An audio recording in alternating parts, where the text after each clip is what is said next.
ಅಥವಾ ನಮ್ಮ ಬಳಿ ಕ್ಷಮೆಯಾಚಿಸಲು ಬರುತ್ತಿರುವನೋ ತಿಳಿದು ನೋಡೋಣ. ನಿಮಗೆ ಮಂಗಳವಾರ. ಅಲ್ಲ, ನಿಮ್ಮನ್ನು ಗೋರವರಣ್ಯದಲ್ಲಿ ನಿಮ್ಮನ್ನು ಹುಡುಕಲು ತುಂಬಾ ಅಲೆದಾಡಿದೆ. ಕೊನೆಗೂ ನಿಮ್ಮ ದರ್ಶನವಾಯಿತು. ಅದೇ ನಮ್ಮ ಸೌಭಾಗ್ಯ. ಭರತ ಶತ್ರುಘ್ನರೇ, ನೀವು ಮಾವನ ಮನೆಯಿಂದ ಯಾವಾಗ ಬಂದಿರಿ? ಅದು ಅಲ್ಲದೆ ನಾವು ಅಯೋಧ್ಯೆಯನ್ನು ಬಿಟ್ಟು ಬರುವಾಗ ನಿಮ್ಮನ್ನು ನೆನೆದು ಹಂಬಲಿಸಿ ನಿರುತ್ಸಾಹದಿಂದ ಹೊರಟು ಬಂದೆವು. ಅಯೋಧ್ಯೆಯನ್ನು ಬಿಟ್ಟು ಬಂದ ನಮಗೆ ಅಲ್ಲಿನ ಸಂಗತಿಗಳೇ ತಿಳಿದು ಬರುತ್ತಿಲ್ಲ. ಹೇಳಿ, ಒಬ್ಬೊಬ್ಬರ ಯೋಗಕ್ಷೇಮವನ್ನು ಕೇಳುತ್ತೇವೆ. ನಮಗೆ ಅಕ್ಷರಾಭ್ಯಾಸ ಮಾಡಿಸಿದ ಸಪ್ತರ್ಷಿಗಳಲ್ಲೇ ಶ್ರೇಷ್ಠರಾದ ಗುರು ವಸಿಷ್ಠ ಮಹರ್ಷಿಗಳು ಕ್ಷೇಮವೇ? ಸಚಿವರಲ್ಲೇ ಶ್ರೇಷ್ಠರಾದ ಮಂತ್ರಿ ಸುಮಂತ್ರರು ಕ್ಷೇಮವೇ? ಪತಿಯ ಎದುರಿನಲ್ಲಿ ಕಣ್ಣೀರಿಡುತ್ತಾ ಒಂದು ಮಾತನ್ನು ಆಡದೆ ನಮ್ಮನ್ನು ಬೀಳ್ಕೊಟ್ಟ ಸೋದರ ಲಕ್ಷ್ಮಣನ ತಾಯಿ ಸುಮಿತ್ರಾದೇವಿಯು ಕ್ಷೇಮವೇ? ನವಮಾಸಗಳು ಹೊತ್ತು ಹೆತ್ತು ಮುತ್ತಿಟ್ಟು ಜೋಪಾನ ಮಾಡಿ ಕಳುಹಿಸಿಕೊಡಲಾರದ ಸಂಕಟದಲ್ಲಿಯೂ ನಮ್ಮನ್ನು ಕಳುಹಿಸಿಕೊಟ್ಟ ನನ್ನ ತಾಯಿ ಸುಮಿತ್ರಾದೇವಿಯು ಕ್ಷೇಮದಿಂದ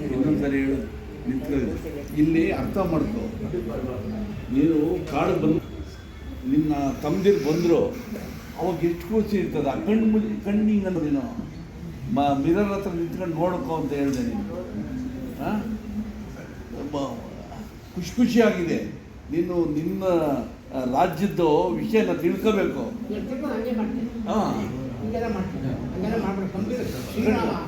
ನೀನೊಬ್ಬ ನೋಡಿ, ಇವನೊಬ್ಬ.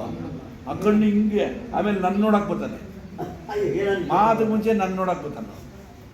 ನಾನೇನಾರ ಇನ್ನೂ ಒಳ್ಳೆ ಕಲರ್ ಇದ್ದಿದ್ದೀನಿ ಎಷ್ಟು ಸಾರಿ ನೋಡೋದು. ಖುಷಿಯಾಗಿ ಮಾತಾಡು, ವಾಯ್ಸ್ ಕೊಟ್ಟು ಮಾತಾಡು. ನವಮಾಸಗಳು ಹೊತ್ತು ಹೆತ್ತು ಮುತ್ತಿಟ್ಟು ಜೋಪಾನ ಮಾಡಿ ಕಳುಹಿಸಿಕೊಡಲಾರದ ಸಂಕಟದಲ್ಲಿಯೂ ನನ್ನನ್ನು ಕಳುಹಿಸಿಕೊಟ್ಟ ನನ್ನ ತಾಯಿ ಕೌಸಲ್ಯಾದೇವಿಯು ಕ್ಷೇಮದಂತಿರುವಳೆ. ಹೇಳು ಬರ್ತಾ ಹೇಳು.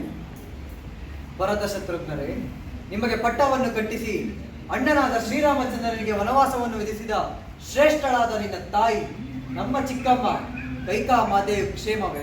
ಅಲ್ಲೇನು ಹೇಳಬೇಕು, ಪಟ್ಟವನ್ನು ಕಟ್ಟಿಸಿ ಅಣ್ಣನಿಗೆ ಶ್ರೀರಾಮಚಂದ್ರನಿಗೆ ವನವಾಸ ಕಳಿಸಿದ ನಿನ್ನ ತಾಯಿಯೂ ಕ್ಷೇಮವೇ. ವ್ಯಂಗ್ಯ ಅದು ಅವ್ನು ಕೇಳಿರಲ್ಲ, ನೀನು ವ್ಯಂಗ್ಯೋ ಕೇಳ್ತೀಯ ಅವನಿಗೆ. ಭರತ ಶತ ಎಂಬ ಹೆಸರಿನಿಂದಿದ್ದವನು ಪುಷ್ಪರಥ ಎಂಬ ಅನ್ವರ್ಥನಾಮವನ್ನು ಪಡೆದು ದೇವಾಸುರರ ಯುದ್ಧದಲ್ಲಿ ದಶ ದಿಕ್ಕುಗಳಲ್ಲಿ ಒಬ್ಬನೇತಿಕರಾಗಿ ಹೋರಾಡಿ ಯುದ್ಧ ಮಾಡಿ ಯುದ್ಧದಲ್ಲಿ ವಿಜಯವನ್ನು ಹೊಂದಿ ದೇವಾನು ದೇವತೆಗಳಿಂದ ದಶರಥ ಎಂಬ ಬಿರುದಾಂಕಿತವನ್ನು ಪಡೆದ ನಮ್ಮ ಜನಕನು ಕ್ಷೇಮವೇ? ಕ್ಷೇಮಕ್ಕೂ ಅಂತ್ಯವಾಯಿತು. ಭರತ, ಅಂದರೆ ನೀನು ಏನು ಹೇಳುತ್ತಿರುವೆ? ಜನಕನ ಬಿಡಿಸಿ ಹೇಳಬಾರದೆ, ಅದು ಒಂದು ಸೇರಿಸ್ಕೊಳ್ಳಿ. ನೀನು ಏನು ಹೇಳುತ್ತಿರುವೆ? ಬಿಡಿಸಿ ಹೇಳಬಾರದೆ ಅಲ್ಲ. ಇನ್ನೆಲ್ಲಿಯೇ ಜನಕ ತಾವು ವನವಾಸಕ್ಕೆ ಹೊರಟ ಕೂಡಲೇ ಅದೇ ನೋವಿನಲ್ಲಿ ಜನಕನು ಸ್ವರ್ಗಸ್ಥರಾದರಲ್ಲ.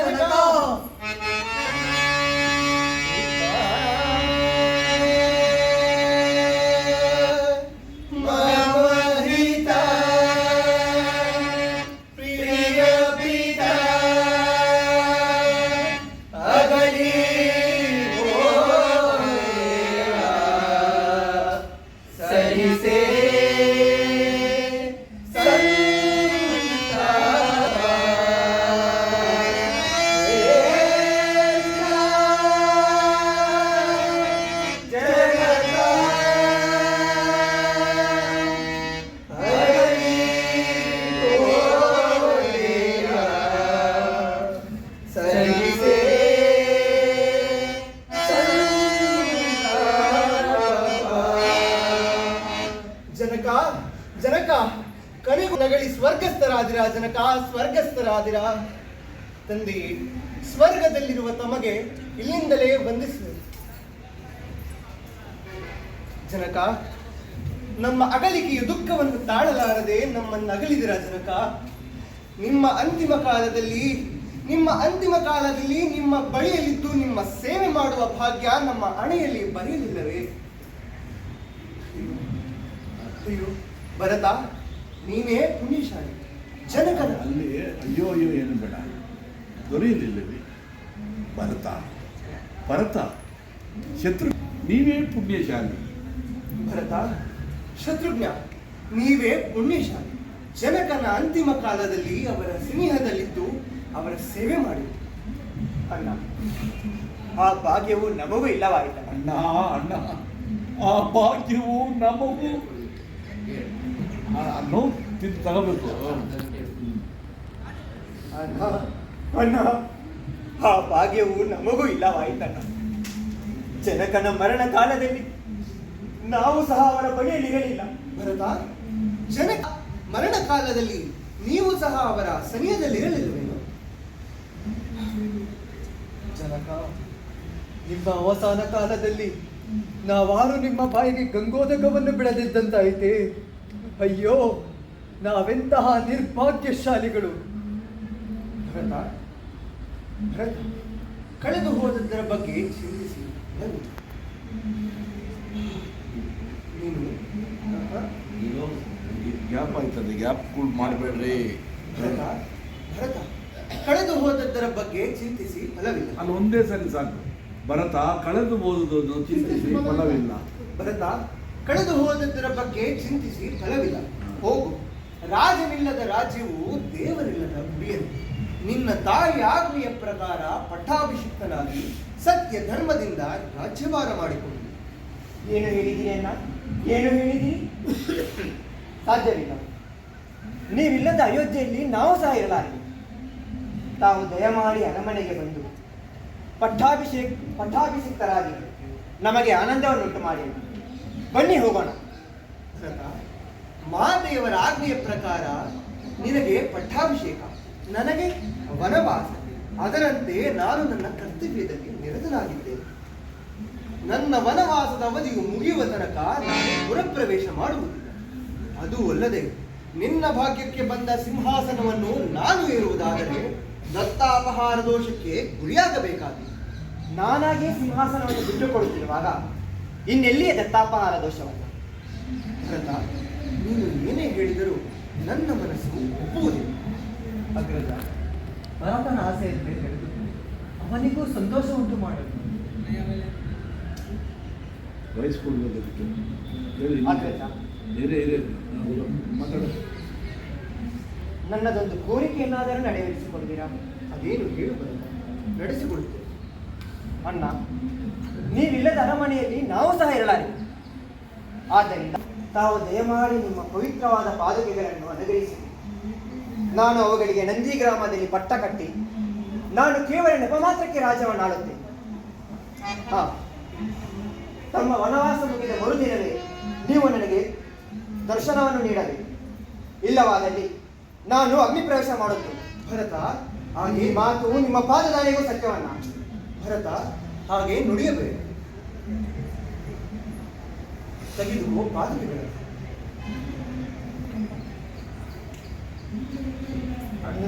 ಕ್ಷಮಿಸು. ಭರತನ ವಿಚಾರದಲ್ಲಿ ನಾನು ತಪ್ಪು ತಿಳಿದಿದ್ದೇನೆ.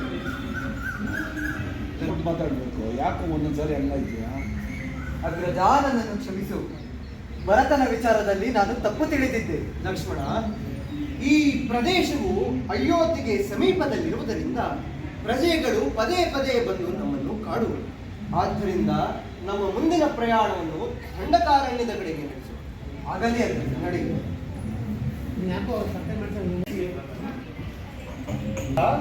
ನೋಡಿದೆಯಾ ಈ ಪ್ರಕೃತಿ ಸೌಂದರ್ಯವನ್ನು? ಎಷ್ಟು ಮನೋಹರವಾಗಿದೆ. ಆದರೆ ಅರಮನೆಯಲ್ಲಿ ಹಂಸತೂಲಿಕಾ ತಲ್ಪಗಳಿಂದಲೂ ಮೃಷ್ಟಾನ್ನ ಭೋಜನವನ್ನು ಸವಿಯುತ್ತಾ ದಾಸಿಯರಿಂದ ಸೇವೆ ಮಾಡಿಸಿಕೊಂಡು ಆನಂದದಿಂದಿದ್ದ ನಿನ್ನನ್ನು ಈ ಕಾಡಿಗೆ ಕರೆತಂದನಲ್ಲ ಎಂಬುದೇ ನನಗೆ ತಿಳಿಸಿದೆ. ಇದೇನು ಸ್ವಾಮಿ ಹೀಗೆ ಹೇಳುತ್ತಿದ್ದೀರಿ? ಮುತ್ತು ರತ್ನಗಳನ್ನು ಬಯಸಿದರೆ ಗಂಧ ಪುಷ್ಪಗಳಿಗೇನು ಕೊರತೆ ಇಲ್ಲ. ಕರೆಕ್ಟ್. ಅಂತಹ ಪ್ರಕೃತಿ ಮಡಿಲ ತೀರವೇ ಈ ಪಂಚವಟಿ. ಹೀಗಿರುವಾಗ ನನಗಿನ್ನೇನು ಬೇಕಾಗಿದೆ ಸ್ವಾಮಿ? ನಿಜ ಸೀತಾ, ನಿಜ. ನಿನ್ನ ಮಾತು ಸತ್ಯ. 14 ವರ್ಷ ವನವಾಸವನ್ನು ಈ ಕಾನನದಲ್ಲಿಯೇ ಆನಂದದಿಂದ ಕಳೆಯಬಹುದು. ಅದೂ ಅಲ್ಲದೆ ನನ್ನ ಆಜ್ಞೆಯ ಪ್ರಕಾರ ಈ ಈ ಪರ್ಣಕುಟೀರವನ್ನು ಅದೆಷ್ಟು ಚಮತ್ಕಾರವಾಗಿ ಲಕ್ಷ್ಮಣನಿಗೆ ನಿರ್ಮಿಸಿದೆ. ಸರಿ, ಅಲ್ಲಿ ಇನ್ನೊಂದು ಸೇರಿಸಿ, ಎಷ್ಟು ಚಾರವಾಗಿ, ಎಷ್ಟು ಸುಂದರವಾಗಿ. ಅದೂ ಅಲ್ಲದೆ ನನ್ನ ಆಜ್ಞೆಯ ಪ್ರಕಾರ ಲಕ್ಷ್ಮಣನು ಈ ಪರ್ಣಕುಟೀರವನ್ನು ಎಷ್ಟು ಚಮತ್ಕಾರವಾಗಿ ಸುಂದರವಾಗಿ ನಿರ್ಮಿಸಿದ. ಹೌದು ಸ್ವಾಮಿ. ಸರಿ, ಬಲಗರಳು ಹೋದ ಲಕ್ಷ್ಮಣನು ಇನ್ನು ಬಾಗಲಿಲ್ಲಬೇಕೆ? ಅದು ಸ್ವಾಮಿ ಬರುತ್ತಿರುವುದು.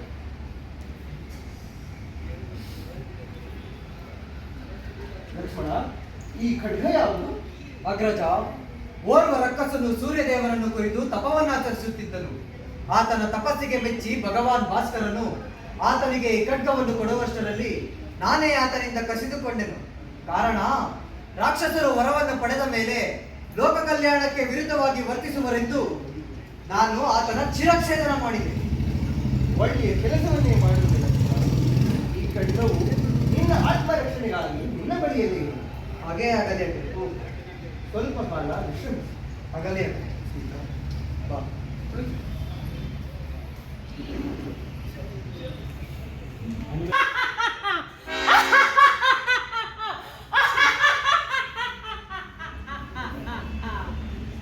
ಬೆಳಗಿನಿಂದಲೂ ಈ ಘೋರಾರಣ್ಯದಲ್ಲಿ ವಾಯಿಸ್ಬಿಟ್ಟು ಮಾತಾಡಮ್ಮ. ನಿನ್ನೆ ಎಲ್ಲ ಹಸಿವು ನನ್ನನ್ನು ಬಾಧಿಸುತ್ತಿದೆ. ನನ್ನ ದೇಹವು ನಿತ್ರಾಣವಾಗುತ್ತಿದೆ.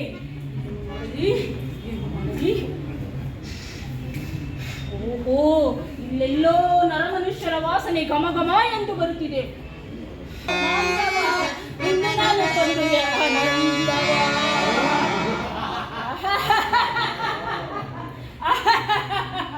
ದಷ್ಟ ಪುಷ್ಟವಾದ ಎದೆಯ ಭಾಗ ತಿನ್ನಲು ಬಲು ಇಷ್ಟ. ಇನ್ನು ತಲೆಯ ಮೆದುಳು ಬೆಣ್ಣೆಯಂತೆ ಚಪ್ಪರಿಸಿ ತಿನ್ನಬಹುದು. ಆಹಾ, ಇನ್ನು ಬಿಸಿ ರಕ್ತವನ್ನು ಗಟಗಟಗಟ ಎಂದು ಕುಡಿದು ನನ್ನ ದಾಹ ತೀರಿಸಿಕೊಳ್ಳಬಹುದು.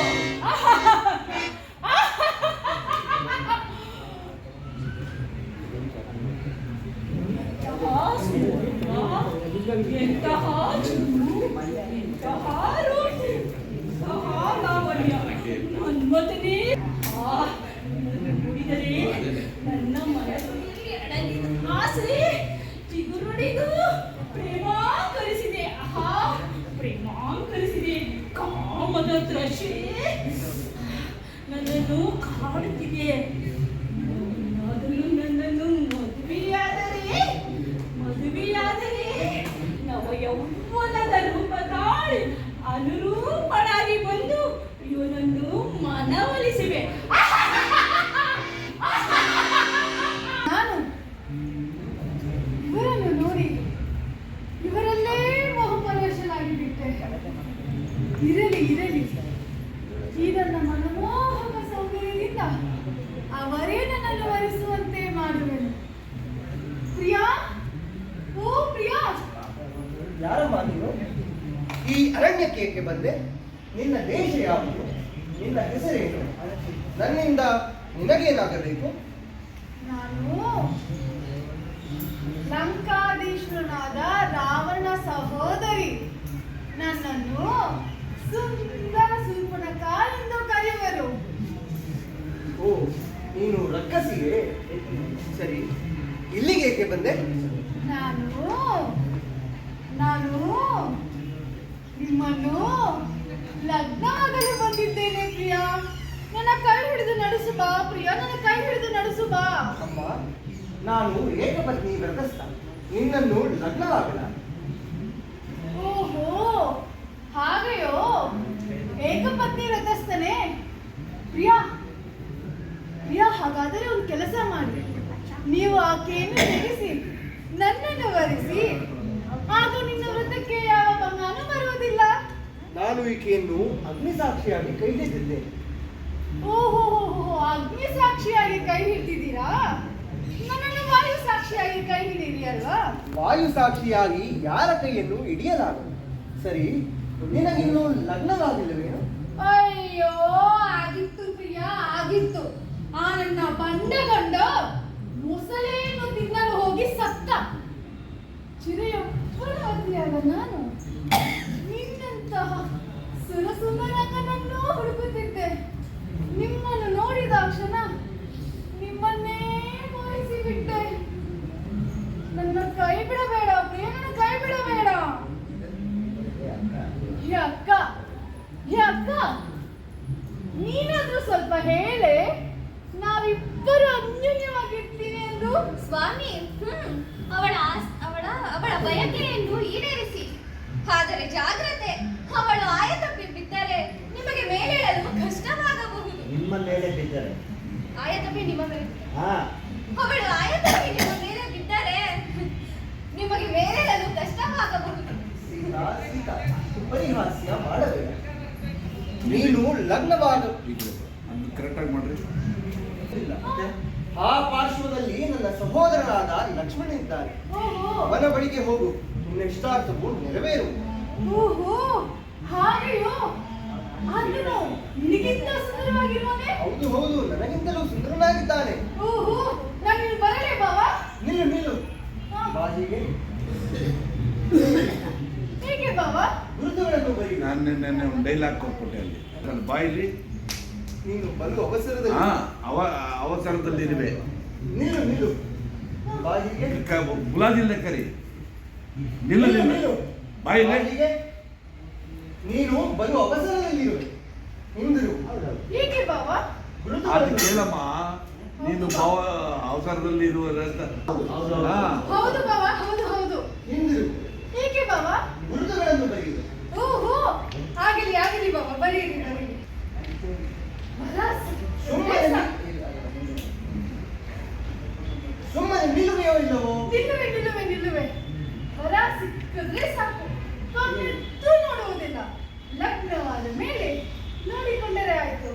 ಬರ್ದಿದ್ದು ಆಯ್ತಾ ಬಾವಾ? ಹಾಗಿದ್ರೆ ನೀನಿನ್ನು ಹೊರಡು. ನಾನಿನ್ನು ಬರಲೆ ಬಾವಾ? ಅಕ್ಕ, ನಾನಿನ್ನು ಬರಲೆ? ಹೊರಡು.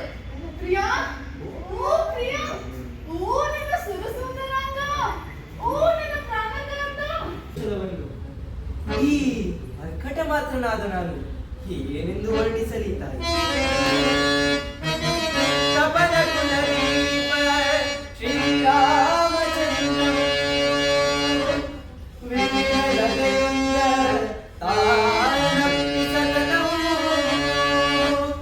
ಮಧ್ಯಾಹ್ನನಾಯಕಿ ಜಾನಕಿ ಜಾನಕಿ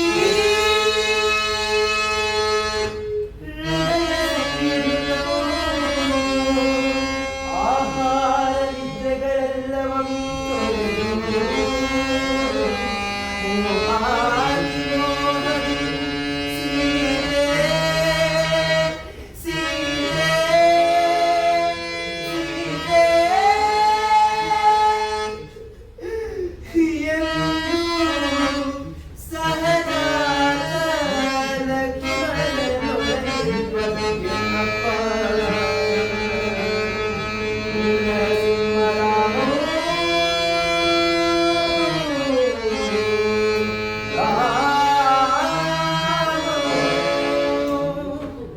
ನರಸಿಂಹರಾದರೇನು ಯಾರಾದರೇನು ನನ್ನ ಕೈಯಿಂದ ಬೀಳಲವೇ ಅವರಿಗೆ ನಾನಾ ವಿಧವಾದ ಕಷ್ಟ ನಷ್ಟಗಳು ಸಂಭವಿಸಿವೆ.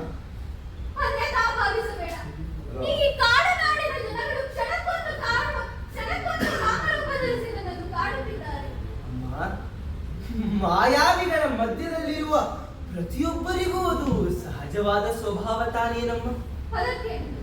ಅದಕ್ಕೆ ಅಂಜಿದೆಯಾ? ನೀನು ನಿಜವಾಗಿಯೂ ಶ್ರೀರಾಮನ ಗಂಡನೇನಪ್ಪ? ಸಂದೇಹ ಪಡುವ ತಾಯಿ.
ಇರುವವರಿಗೆಲ್ಲ ಕಿರಿಯನಾಗಿ ಇರುವವರಿಗೆಲ್ಲ ಕಿರಿಯನಾಗಿ ಮುಂದೆ ಬರುವವರಿಗೆ ಮಾತ್ರ ಹಿರಿಯನಾಗಿ ಹೀಗೆ ಇರಬೇಕೆಂದು ಬ್ರಹ್ಮಚರ್ಯಾಶ್ರಮದಲ್ಲಿದ್ದೆನಮ್ಮ.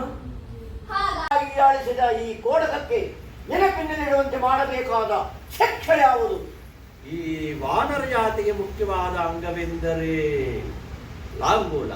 ಅದನ್ನು ವಿರೂಪಗೊಳಿಸಿ ಕಳಿಸಿದರಾಯಿತು. ಬಡರೆ ತೈಲದಿಂದ ನೆನೆದ ವಸ್ತ್ರಗಳನ್ನು ಈ ಕೋಡಗನ ಬಾಲಕ್ಕೆ ಸುತ್ತಿ ಬೆಂಕಿ ಹತ್ತಿಸಿಬಿಡಿ, ಭಸ್ಮವಾಗಿ ಹೋಗಲಿ. ಇಂದಿಗೆ ಈ ರಾವಣನ ರಹಸ್ಯ ಸಭೆ ಇರಬೇಕವಾಗಲಿ. ಪರಿಹಾಸ್ಯ ಮಾಡಬೇಡ ಸೀತಾ. ನೀನು ಲಗ್ನವಾಗಬೇಕೆಂಬ ಅವಸರದಲ್ಲಿ ಹೌದು ಹೌದು ಹೌದು. ಈ ಕಾರಣಕ್ಕೆ ನಾನು ಓರ್ವನೇ ಬಂದೆ. ಆ ಪಾರ್ಶ್ವದಲ್ಲಿ ನನ್ನ ಸಹೋದರನಾದ ಲಕ್ಷ್ಮಣನಿದ್ದಾನೆ. ಅವನ ಬಳಿಗೆ ಹೋಗು. ನಿನ್ನ ಕಾರ್ಯವು ನಿಶ್ಚಯವಾಗಿ ಇರಬೇಕು. ಓಹೋ ಹೌದೇ, ಹಾಗೆಯೋ ಆಗಲಿ ಆಗಲಿ ಬಾಬಾ ಆಗಲಿ. ನಾನಿನ್ನು ಬರಲೇ. ನಿಲ್ಲು. ಬಾಬಾ ನಾನು ಬರಲೇ. ನಿಲ್ಲು. ಸಹೋದರನಾದ ಲಕ್ಷ್ಮಣನಿದ್ದಾನೆ. ಅವನ ಬಳಿಗೆ ಹೋಗು. ನಿನ್ನ ಕಾರ್ಯವು ನಿಶ್ಚಯವಾಗಿ. ಹೌದೇ, ಆತನು ನಿನಗಿಂತ ಸುಂದರವಾಗಿರುವನೇ? ಹೌದು ಹೌದು, ನನಗಿಂತಲೂ ಸುಂದರನಾಗಿದ್ದಾನೆ. ಆಗಲಿ ಬಾಬಾ ನಾನಿನ್ನು ಬರಲೇ. ನಿಲ್ಲು ನಿಲ್ಲು. ಬಾಯಿಗೆ ನೀನು ಲಗ್ನವಾಗುವ ಅವಸರದಲ್ಲಿರು. ಹೌದು ಹೌದು ಹೌದು. ಹಿಂದಿರುಗು. ಹೇಗೆ ಬಾಬಾ? ಗುರುತುಗಳನ್ನು ಬರೆಯುವೆ. ಹೌದೇ, ಅವನಿಗೆ ತೋರಿಸು. ನಿನ್ನ ಕಾರ್ಯವು ನೆರವೇರು. ಆಗಲಿ ಬಾಬಾ ಆಗಲಿ ಆಗಲಿ. ಸುಮ್ಮನೆ ನಿಲ್ಲುವೇ ಇಲ್ಲವೋ? ನಿಲ್ಲುವೆ ನಿಲ್ಲುವೆ ನಿಲ್ಲುವೆ. ಲಗ್ನವಾದ ವರ ಸಿಕ್ಕಿದ್ರೆ ಸಾಕು, ಕಣ್ಣೆತ್ತೂ ನೋಡುವುದಿಲ್ಲ. ಲಗ್ನವಾದ ಮೇಲೆ ನೋಡಿಕೊಂಡರೆ ಆಯ್ತು. ಬರ್ತಿದ್ದು ಆಯ್ತಾ ಬಾವಾ? ಆಗಿದೆ. ನೀನಿನ್ನು ಹೊರಡು. ನಾನಿನ್ನು ಬರಲೇ ಬಾವಾ? ಅಕ್ಕ ನಾನಿನ್ನು ಬರಲೇ? ಹಾ ಬರಬೇಡ, ಹೊರಡು. ಅಯ್ಯೋ, ಓಹೋ, ಆತನು ಹೇಳಿದ್ದು ನಿಜ. ಅಶೋಕವನವನ್ನ ಹಾಳು ಮಾಡಿದ ಕಿಷ್ಕಿಂದೆಯ ವಾನರ. ವಾನರ ಮಾತ್ರನಾದರೂ ದಿವ್ಯ ತೇಜೋಮಯನಾಗಿ ರಾಜಿಸುತ್ತಿದ್ದಾನೆ. ಅಯ್ಯೋ ಪರಾಕು, ಇವನು ನಮ್ಮ ಸಾಮಂತ ರಾಜ ಇದ್ನಲ್ಲ ವಾಯು, ಅವನು ಪುತ್ರ ಪರಾಕು. ಸಾಮಂತ ಪುತ್ರನಾದರೂ ಸಮಸ್ತ ಜಗತ್ತಿನ ಪ್ರಾಣದೇವರೇ ಸಾಕ್ಷಾತ್ ಕಳಿಸಿ ಬಂದಂತಿದೆ. ಅಯ್ಯಯ್ಯೋ ಪರಾಕು ಪರಾಕು, ಇವನು ನಮ್ಮ ಪುಟ್ಟ ಪರಾಕು ಇದ್ನಲ್ಲ ಅಕ್ಷಯ್ ಕುಮಾರ ನಿಮ್ ತಮ್ಮ, ಅವ್ನ ಕುತ್ಕೆನ ಬಾಳೆಹಣ್ಣು ಇಚ್ಕ ಪರಾಕು. ಅದಂತರೂ ನನ್ನದೇ ಸಾಕು. ಇವನು ವಿಶ್ವವನ್ನ ಸೈ ಪಚ್ಚಿ ಕನ್ನಡಿಗರಬೇಕೆಂಬ ಪದ ನಾಗವಂಶದ ಮೈದುಂಬಿ ಅರಿಯುತ್ತಿದೆ. ಮೇಘನಾಥ ಬಾಲ್ಯದಲ್ಲೇ ಮಹೇಂದ್ರನನ್ನು ಜಯಿಸಿದನೆಂಬ ಅಹಂಕಾರದಿಂದ ಪರಿತಪಿಸಬೇಡ. ಕ್ರೋಧವೆಂಬ ಹುಟ್ಟುಗುಣವೇ ಹಾಗೆ. ಅದನ್ನು ನಿನ್ನಂತಹ ನವಪೀಳಿಗೆ ಯುವಕರು ಸುಟ್ಟು ಭಸ್ಮ ಮಾಡಿಬಿಡಬೇಕು. ಸಾಕು ಬಾಯಿ ಮುಚ್ಚುಕ ಪುರುಷ. ದೇವರ ಕಿಷ್ಕಿಂದ ವಾನರಿಂದ ಉಪದೇಶವನಾಗಲಿ ಉಪಕಾರವನಾಗಲಿ ಬಯಸುವಷ್ಟು ಮೂರ್ಖರಲ್ಲ ನಾವು. ನಾನೆಂದು ಬಲ್ಲೆಯ? ಬಲ್ಲೆ ಬಲ್ಲೆ, ಚೆನ್ನಾಗಿ ಬಲ್ಲೆ. ಕಾಡು ಮೇಡುಗಳಲ್ಲೆಂದು ಕಾಯಿ ಕಸುಗಳನ್ನು ತಿಂದು ಜೀವಿಸೋ ಕೊಡಗ. ಕೇವಲ ಗೆಡ್ಡೆ ಗೆಣಸುಗಳನ್ನು ತಿಂದು ಭೂಗುಣ ವಿಶೇಷಿನ ಮಹಾ ತಪನೆಂತಿರೋ ಮದಾಂತ ಮಂಗ. ಅಷ್ಟೇ ಅಲ್ಲ, ಹುಟ್ಟಿದೊಡನೆ ಅಂತರಿಕ್ಷಕ್ಕೆ ಹಾರಿ ಉರಿಯುತ್ತಿದ್ದ ಬಾಲಭಾಸ್ಕರನನ್ನು ಚಕ್ಕೋತದ ಹಣ್ಣೆಂದು ನುಂಗಲು ಹೋದ ಹಂಬೆಯ ನಾಡಿನ ಹಮ್ಮೀರ ದಿನಾರ್ಧ ಕಾಲದಲ್ಲಿ ಸುತ್ತುವ ಸಪ್ತಾಶ್ವಗಳ ವೇಗವನ್ನು ಧಿಕ್ಕರಿಸಿದ ವೀರ ವಾನರ ಕಿಶೋರ. ಆಗ್ಲೇ ಆಗಿದ್ದು ಈ ಘೋರ. ಬಡ ಬಡ ಸುಡುನಿನ್ನ ಸಾಹಸ ಮರುಳೆ ಬಡಬಾಗಿ ಉರಿಯದಿರು ಡಿವಟಿಗೆ ಜ್ವಲೆ ನಡೆಬೇಕೆ ಎದುರಾಗುವ ಕಾಲತಕ ಕಪಿಯೇ ಕಡಿದಿರುವೆ ನಿನ್ನೊಡಲ ರಣಮಾರಿಯಡಿಗೆ. ಮೇಘನಾಥ ಹೋಗಿ ನಿನ್ನ ತಂದೆಯನ್ನು ಕಳುಹಿಸಿ ಹೋಗು. ಮೇಘನಾಥ ಬಾಯಿಗೆ ಬಂದಂತೆ ಬಡಬಡಿಸಿ ನುಡಿದು ನೀನು ನಿನ್ನ ತಮ್ಮನ ಹಾದಿಯನ್ನು ಹಿಡಿಯಬೇಡ. ಹೋಗಿ ನಿನ್ನ ತಂದೆಯನ್ನು ಕಳುಹಿಸಿ ಹೋಗು. ನನ್ನ ತಂದೆಯನ್ನು ಕಳಿಸಿದ್ದೇನು? ನಿನ್ನೀಗಲೇ ನನ್ನ ಬ್ರಹ್ಮಾಸ್ತ್ರ ಬಂಧಿಸಿ ನನ್ನ ತಂದೆ ಪದ ಸೆಳೆಯುವುದನ್ನು ತಿಳಿತೇನೆ. ಹಿಂದೆ ದಿನಾದ ಕಾಲದಿಂದ ಅಸ್ತ್ರಕ್ಕೆ ಈ ನೆಪದಲ್ಲಿ ಒಂದು ಮುಹೂರ್ತ ಕಾಲ ದಿನಾಂಕ ಕಾಲ ಅಲ್ಲ, ಒಂದು ಮುಹೂರ್ತ ಕಾಲ ಬಂದಿದೆ ಅಷ್ಟೇ. ನಿನ್ನ ಹಸ್ತಕ್ಕೆ ಒಂದು ಮುಹೂರ್ತ ಕಾಲ ಬಂದಿಯಾಗಬೇಕು. ನಿನ್ನ ಹಸ್ತಕ್ಕೆ ಒಂದು ಮುಹೂರ್ತ ಕಾಲ ಬಲಿಯಾಗುವುದು. ಈ ನೆಪದಲ್ಲಿ ಅದು ಬೆಳೆದು ಹೋಗಲಿ. ಬೇಗರಾದ ನಿನ್ನ ಬ್ರಹ್ಮಾಸ್ತ್ರವನ್ನು ವೀರ ಸಮರ್ಥ. ಭಟ್ಟರೇ, ಕಟ್ಟಿದ್ದಲ್ಲಿ ಕೆಟ್ಟ ಕೋಣಗಳನ್ನು ಜನಕನ ಸ್ಥಾನಕ್ಕೆ. ನಾವೆಲ್ಲ ದೇವಸ್ಥಾನಕ್ಕೆ ಅಂತ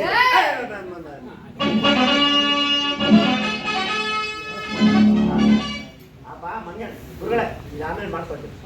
ರಾಮ ರಾಮ ರಾಮ ಇದೆಲ್ಲ ಮಾಡ್ಬಿಟ್ಟು ಕರ್ಕೊಂಡು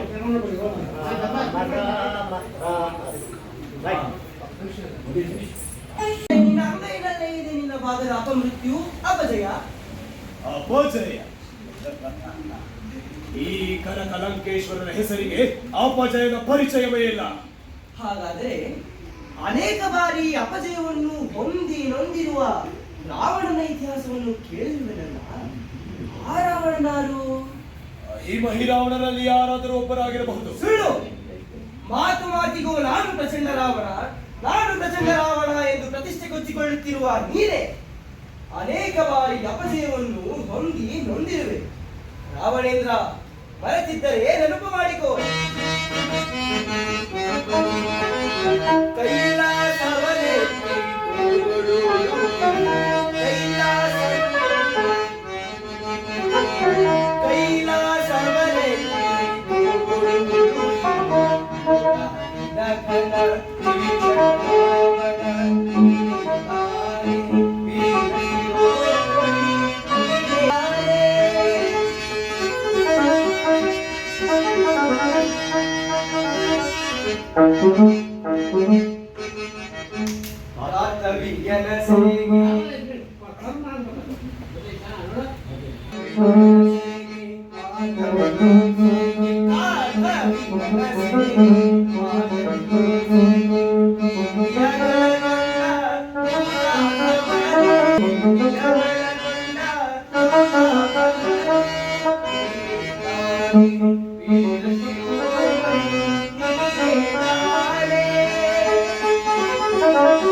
ನೀನು ಮಾಡಿರುವ ಪರನಾರಿ ಚೌರ್ಯಕ್ಕೆ ನಿನಗದೆಂತಹ ಪ್ರಾಯಶ್ಚಿತ ಕಾಲಿದೆ ಎಂಬುದನ್ನು ಬಲ್ಲೆಯ? ಕಾಣದ ಕೈ ನಿಯಮದಂತೆ ಕೊಡಬೇಕಾದ್ದನ್ನೆಲ್ಲ ಇಷ್ಟ ಬಂದಂತೆ ನನಗುತ್ತಿರುವಾಗ ಕೇವಲ ಪರನಾರಿ ಚೌರ್ಯದ ಮಾಮೂಲಾಗಲಿ ಶತಲಕ್ಷ ಕೋಟಿ ಶತಲಕ್ಷ ಕೋಟಿ ಇಲ್ಲ. ನಿನ್ನಿ ಬಾಹುಬಲ, ನಿನ್ನಿ ದುರಹಂಕಾರ, ನಿನ್ನಿ ಅಷ್ಟೈಶ್ವರ್ಯ ನಿನ್ನೊಂದಿಗೆ ಅದೆಷ್ಟು ಕಾಲ ಇರುವುದೆಂಬುದನ್ನು ಬಲ್ಲೆಯ?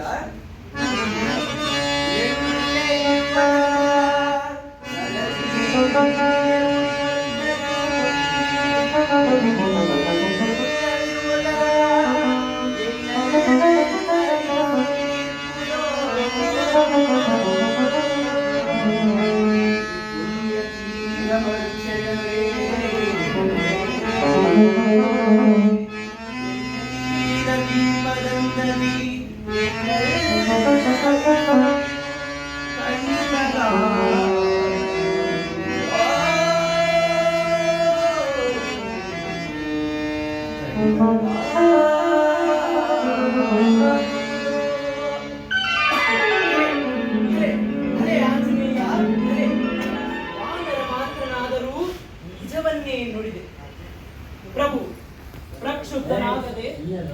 ಪ್ರಕ್ಷುಬ್ಧನಾಗದೆ ಪೂರ್ವಾಲೋಚಿಸಿದರು. ಹಿತವಚನವನ್ನು ನುಡಿಯುತ್ತಿರುವ ಈ ಮುಖದಾಕ್ಷಿಣ್ಯವೇಕೆ ಸರ್ವಾಧಿಕಾರಿಯಾದ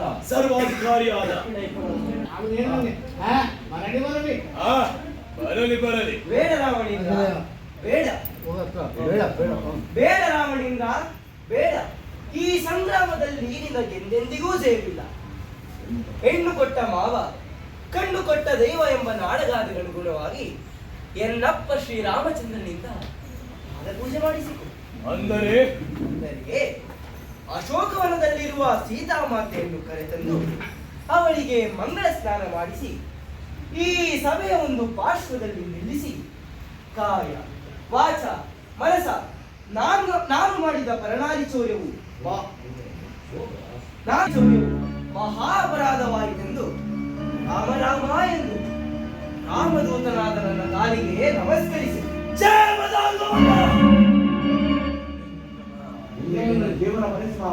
ನಿನ್ನ ಜೀವನ ಪರಿಸರ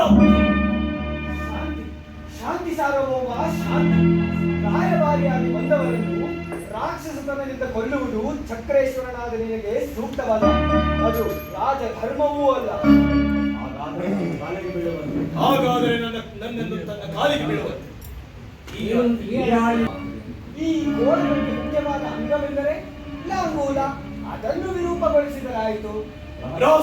ಪ್ರಭು ಧೈರ್ಯದಿಂದ ನಿನ್ನ ವಸ್ತ್ರಗಳನ್ನು ತಂದು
ದೇಶದಲ್ಪ ಸುಖ ನಿಂತಿದ ರಾಮ ಗಂಗಯ್ಯವರ ಪ್ರಾರ್ಥನ. ಶ್ರೀರಾಮ್ ಜಯ ರಾಮ್ ಸೀತಾರಾಮ್, ಶ್ರೀರಾಮ್ ಜಯ ರಾಮ್ ಸೀತಾರಾಮ್, ಶ್ರೀರಾಮ್ ಜಯ ರಾಮ್ ಸೀತಾರಾಮ್.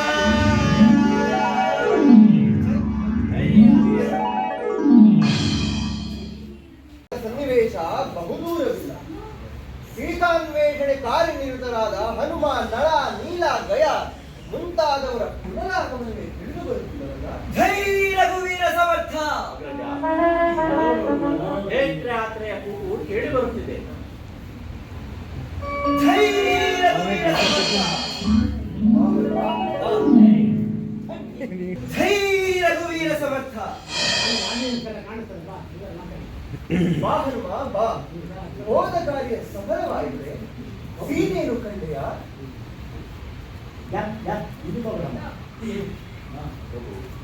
ಪ್ರಭು, ಮಾತೆಯ ದರ್ಶನ ಭಾಗ್ಯ ಪಡೆದು ಪುನೀತನಾದೆನು ತಂದೆ, ಪುನೀತನಾದೆ. ತಮ್ಮ ಆಶೀರ್ವಾದ ಬಲದಿಂದ ತಮಗರ್ಪಿಸಲೆಂದು ಮಾತೆಯು ಈ ಚೂಡಾರತ್ನವನ್ನು ದಯಪಾಲಿಸಿದರು. ಹಾಗೆ ಮಾಸದ ಅವಧಿಯೊಳಗೆ ಮಾತೆಯನ್ನು ಬಂಧನದಿಂದ ಬಿಡಿಸದೆ ಹೋದರೆ ಅಗ್ನಿಗಾಹುತಿಯೊಂದೇ ಮಾತೆಯ ಮುಂದಿನ ಗುರಿಯೆಂದರು. ಹಾಗೆ ನುಡಿಯಬೇಡ ಸೀತಾ. ಮಾಸದ ಅವಧಿಯೊಳಗಾಗಿ ನಿನ್ನನ್ನು ಈ ಚೂಡಾರತ್ನವನ್ನು ಕಂಡೊಡನೆ ನಿನ್ನನ್ನೇ ಕಂಡಷ್ಟು ಮಹದಾನಂದವಾಗಿದೆ. ಹನುಮ, ಈ ನಳನಿಗಾಗಿ ವಾನರ ಕುಲವೇ ದೀಕ್ಷಾಬದ್ಧವಾಗಿ ಮಾಡಿದ ಸೇವೆಗೆ ಏನನ್ನೂ ನುಡಿಯದ ಮೂಕ ಪ್ರೇಕ್ಷಕ ಈ ರಾಮ. ಆಗ ಶರದಿಯ ದಾಟಿ ಸೀತೆಯ ಕುಶಲವಾರ್ತೆಯನ್ನು ತಂದ ನಿನಗೆ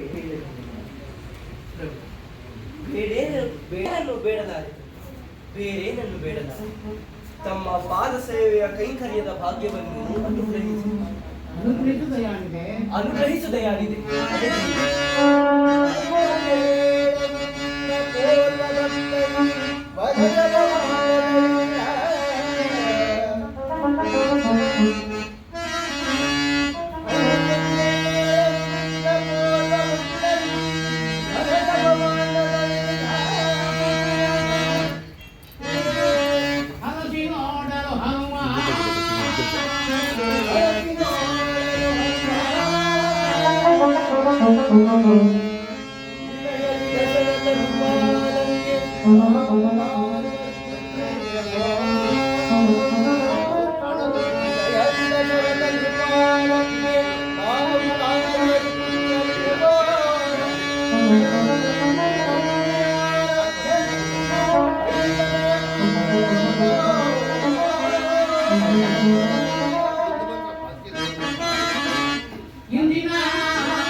ರಾಮಚಂದ್ರ ಪ್ರಭು, ಮಾಂಪಾಹಿ ಮಾಂಪಾಹಿ, ಶರಣಾಗದ ವತ್ಸಲ,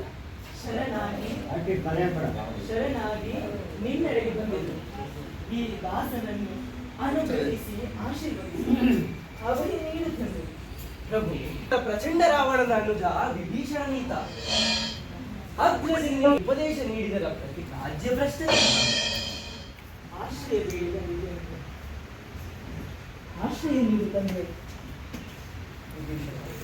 ಆರ್ಥರಾಗಿ ಆಶ್ರಯಿಸಿ ಬಂದವರಿಗೆ ಅಭಯ ನೀಡುವುದೇ ಅನಾದಿ ಯೋಧಿಯ ಆಳರಸರ ಆದ್ಯ ಕರ್ತವ್ಯ. ವಿಭೀಷಣ, ಚಿರಕಾಲ ಸ್ವರ್ಣಲಂಕೆಯ ರತ್ನ ಸಿಂಹಾಸನದ ಒಡೆಯನಾದ. ಪ್ರಭು, ನುಡಿದ ಮಾತಿಗೆ ಸಿಡಿದರಗಿದರು, ಕಡಲೆ ಬತ್ತಿದರೂ ತಪ್ಪಾಗದು, ಸುಳ್ಳಾಗದು. ಆದರೂ ಎಂಬ ಮೃತೋಕ್ತಿಗೆ ಸಂಶಯವಿಲ್ಲ. ಸಂಶಯದ ಸುಳಿ ನೋಡಿ, ಸಂಶಯದ ನುಡಿ ಬೇಡ. ತಿಳಿಸಿ ಹೇಳು. ಸಂಶಯದ ನುಡಿಯಲ್ಲ ಪ್ರಭು.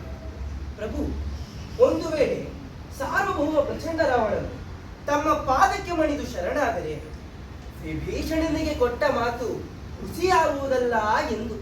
ಸ್ವರ್ಣಲಂಕೆಯ ಚಕ್ರೇಶ್ವರನ ಶರಣಾಗತಿಯೇ. ಆಗೊಂದು ವೇಳೆ ಶರಣಾದರೆ ವಿಭೀಷಣನಿಗೆ ನನ್ನ ಅಯೋಧ್ಯೆಯನ್ನೇ ಬಳುವಳಿಯಾಗಿ ಕೊಡುತ್ತೇನೆ. ಧನ್ಯರಾದೆ ತಂದು, ಧನ್ಯರಾದೆ ತಂದೆ, ಧನ್ಯರಾದೆ. ಚಪಲತರವಾದ ಕಪಿಬುದ್ಧಿಯಿಂದ ತಮ್ಮನ್ನು ಅನುಮಾನಿಸಿದೆ.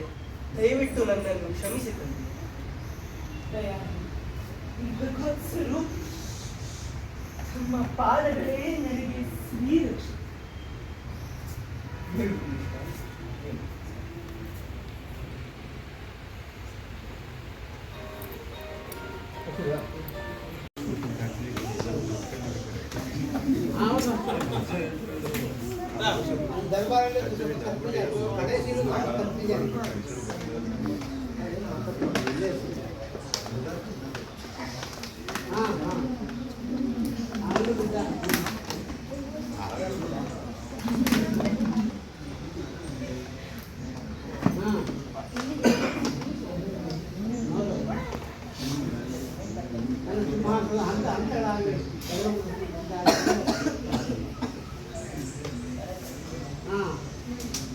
ಹೌದು ಹೌದು